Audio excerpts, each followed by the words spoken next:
What if the Seven Warlords of the Sea were an actual pirate crew? Let me tell you that the influence of such a crew would make every other crew look confused. They have the potential to even surpass the former pirate king, and if anything, their existence will be more of a threat to the world government than anyone has ever been, including Roger and Rox. Seriously, or am I just being delusional? Well, we'll answer that at the end of the video, but before that, it'd mean a lot if you guys helped out the channel. But for now, let's talk about this crew. From the power scaling, the politics, to the crew dynamics, and even the common ideology that will bring these individuals together. All of this and more is what we're going to explore in this video. Let's get one thing out of the way. Would you consider Blackbeard to be a part of this hypothetical crew, or not?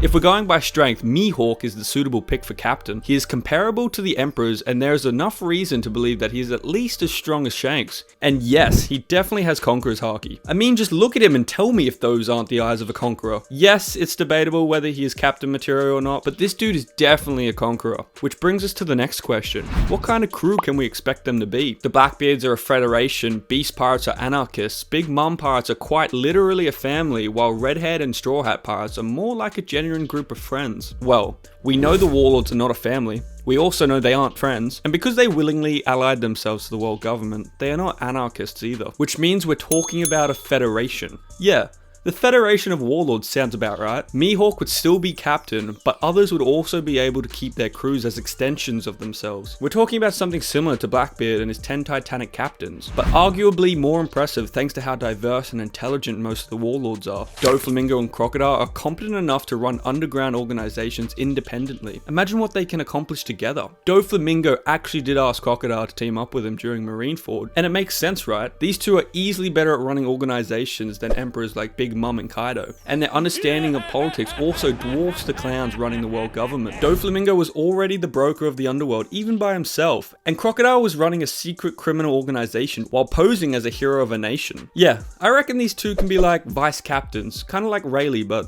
without his moral compass. Of course, Doflamingo would have an edge over Crocodile because he has Conqueror's Haki, but we all know that strength isn't everything. The way Crocodile's wealth has contributed to the emergence of Cross Guild in the actual story is a testament to his organizational skills. And speaking of Conqueror's Haki, this pirate crew will have 3 Conqueror's Haki users. In addition to Mihawk and Doflamingo, we also have Boa Hancock. Call me crazy, but she's going to be the actual second strongest of the crew. Just look at how she dealt with the Blackbeard crew before we caught her off guard. And considering how relevant she still is, we're definitely in for some insane feats in the future. Plus, the crew dynamic between Mihawk, Crocodile, Doflamingo and Boa are gonna be legendary. At least they are intelligent enough to work together. I'd mention that it's probably better for the captain to be a reserved individual like Mihawk. The crew will have a stable core but will also promote independence. Well, I mean, that is what a federation is supposed to be. But again, the crew dynamics won't be the same as the Blackbeard pirates. Mihawk is the opposite of Blackbeard after all, so it will most definitely be Doflamingo and Crocodile who handle diplomatic and strategic affairs. This is also why they won't be like the Rox pirates either.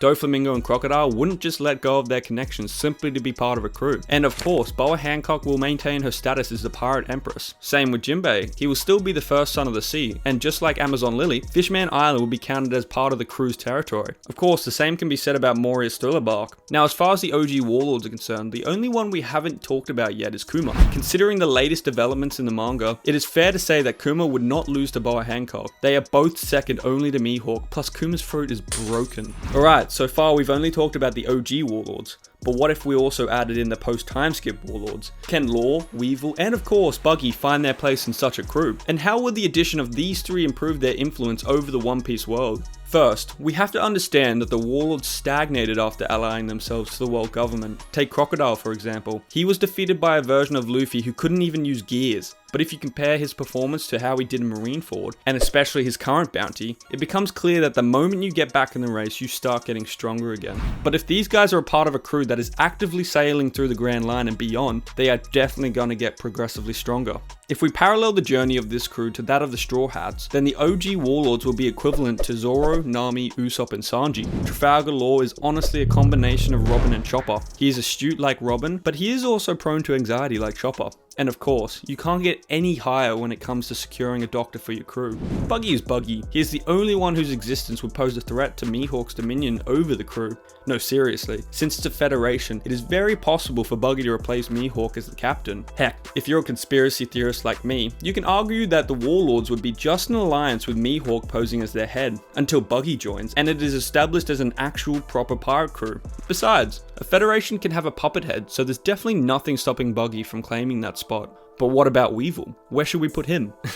It's funny because he will be the only low IQ on the crew, so in a way, he is going to jeopardize their ascent, but still, we don't discriminate, so let's just add him in as an extra pair of strong hands. Now Jinbei will be the big brother of the crew. He will be responsible for talking sense into everyone. As for Boa, it'll be a bit tricky. I don't see her getting along with any of them except maybe Jinbei and Kuma, but she can still hold a conversation with Crocodile, Buggy and Doflamingo. Well, not all crews are best friends like the Straw Hats. Diplomacy is a thing. Then there's Moria. Honestly, he can be like a morally depraved version of Brook. I like Moria. The dude has had plenty of horrible stuff happen to him and is still relevant in the actual story. Alright, moving on. We have the most important question.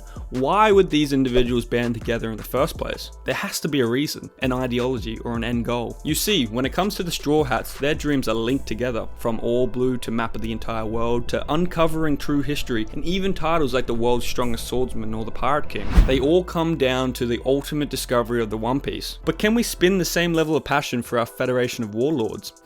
Let's see. Doflamingo wants revenge against the world nobles, while Crocodile's plans is about creating an anti-world government utopia. Kuma is literally a revolutionary. He's anti-world government by definition. Of course, Jinbei is also somewhat of a revolutionary himself. Trafalgar Law wants to know the truth about his Will of D, which makes the world government his enemy by default. Weevil is tricky, but he is stupid, so you can just make him believe that the ones who truly killed Whitebeard are the Marines, and by extension the world government. Gecko Moria has been done dirty by the world government in the actual story, and Boa Hancock was quite literally a slave for the Celestial Dragons. This just leaves us with Buggy and Mihawk. And considering how these two founded the Cross Guild together with Crocodile, it simply makes sense that they seek to topple the world government and their imperialistic genocidal dominance as well. Well, I guess you have it, folks. We have the reason for why this crew will be formed. It's a crew based on the idea of ultimately destroying the world government. It doesn't matter if one's intentions are pure or not, because they don't have to be revolutionaries. Nah, just a bunch of strong-willed individuals coming together for the sole purpose of destroying the world government. Yes, they will race for the One Piece, but not because it's their prime interest, but because it's a means to an end. It's gonna start with the 7 OG warlords forming an alliance against the world government. They established themselves as a proper pirate crew after Buggy, Weevil, and Law joined. But would they be powerful enough to go up against an Emperor crew? Some of you might disagree, but I'd say yes. Boa Hancock, Kuma, Trafalgar Law, Doflamingo, Jinbei, Weevil, Sir Crocodile, Moria, and Buggy, along with Mihawk, would not only be a powerhouse of strong individuals themselves, but the majority of them would also have their own crews. It'll indeed be a proper pirate empire. The moment they step into the New World, you can consider an almost instant recognition as the 5th Emperor.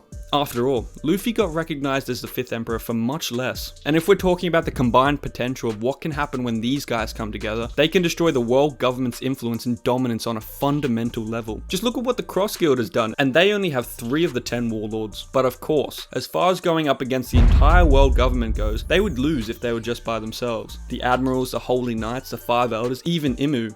At this point in the story, there is no single crew who can take on the entire world government and the marine headquarters. However, it is possible for the Federation of Warlords to win against the Beast Pirates and the Big Mom Pirates. We've already seen the full potential of these 2 Emperor's crews. It is completely possible for our Warlords to win against them. Once Boa Hancock and Doflamingo figure out how to use advanced Conqueror's Haki, it's over for every other commander level character. Yeah, Doflamingo was also stagnant considering how he was ruling the same place for decades, but if he is actively growing, he would stand a good chance. Mihawk may not be stronger than Kaido, but they are at least in the same tier, and therefore it is possible for us to draw a matchup. Kuma and Jinbei are also powerhouses by themselves. Yes, it is possible for all the warlords to come together and be able to take down an emperor. How about we go back to that thing I talked about in the beginning of the video, how if the warlords were a crew, they'd have the potential to surpass Roger and Rox. Alright, what I'm about to say may shock you, but it's 100% possible. We sidelined Blackbeard, but what if the Federation of Warlords forms an alliance with the Blackbeards and his 10 Titanic captains? They can destroy the world government for good.